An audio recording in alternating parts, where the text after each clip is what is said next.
Ay nakita ko ng sarili kong mata, si Kuya ni Piang. Tatawa ako guys, kasi nga pala, basta yung kumpanya asaran din ako kuya.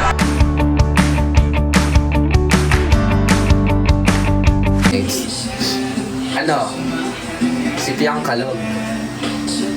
Kasing, yun, kung ano yung nakikita niyong Piang, yun, galing si Piang Kalog. Maganda rin, mabuti. Maalaga si Piang. Nakita ko sarili kong mata eh.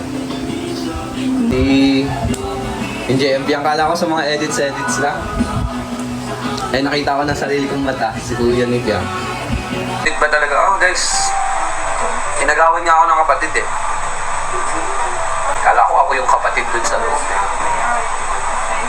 Tatawa ako guys, kasi nga pala, nandun kami, wala, hindi, basta yung kumpanya asaran din ako kuya. Siyempre, nakikita ko siya na-witness ko siya in personal, so, ayun, yung mga, umimik din si Biang nung, wala mo,